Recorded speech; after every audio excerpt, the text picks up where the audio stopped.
has been a lot made of an eternal Sunni-Shia divide. The current Irani-Saudi rivalry and the Iraqi civil war are claimed to be part of that.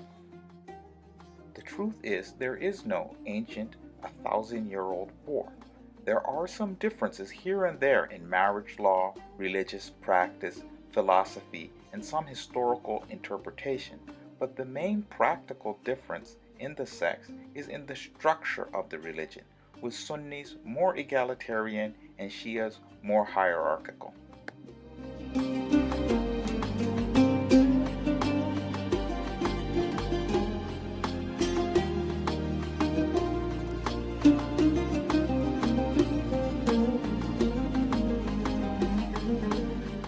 This structural difference means that Shias can get on the same page much more easily, and Sunnis struggle with their decentralized clergy and separation of mosque and state. The structural differences have had a real effect. Sunni religious and political movements have struggled to remain true to their ideas while being pragmatic in their actions and refrain from extremism. You often see a disconnect with governments, people, and their scholar over a variety of issues.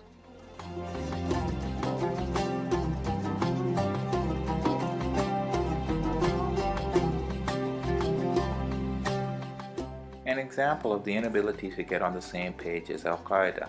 Sunnis have wildly diverse opinions. Are they religious freedom fighters battling for the greater good or extremist terrorists? The same governments which blacklist them will give them covert support. Claiming to be Muslim freedom fighters, they have done many attacks on Muslims, infrastructure, civilians, and governments. They have also served as proxies of the U.S. against Russia.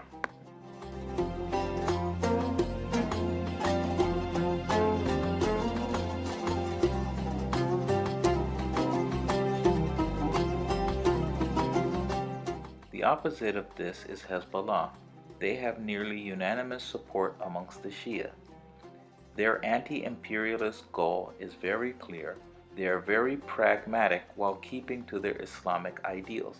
They do not do random attacks on their own infrastructure or civilians.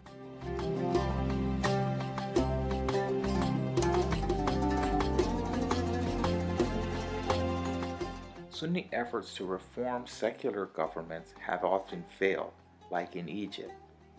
Or when they have succeeded, they quickly became dictatorial. There's genuine confusion as to what to do next and how to avoid extremism.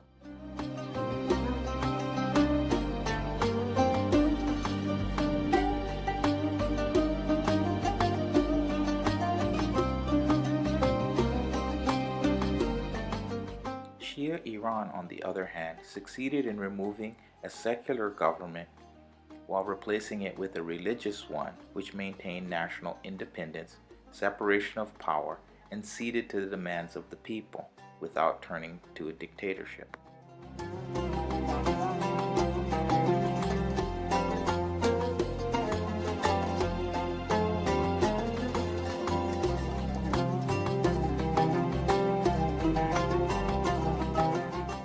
The civil war in Iraq wasn't the natural course of history between long-term rivals.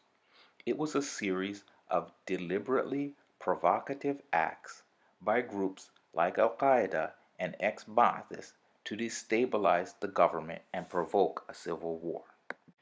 They attacked shrines like the mosque in Samarra or personalities like the independence-minded Bakr al-Hakim. The natural course of history narrative is popular because it absolves the U.S. of culpability in not planning for what would come after their toppling of the Saddam government, destabilizing the military and not securing the countryside after their illegal invasion.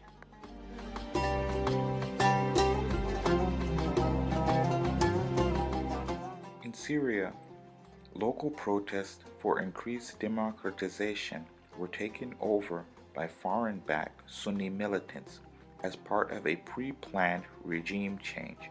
It was not part of an ancient religious dispute going back thousands of years. Most of the local Sunni clerics did not support the revolt, nor did most of Syria's Sunnis.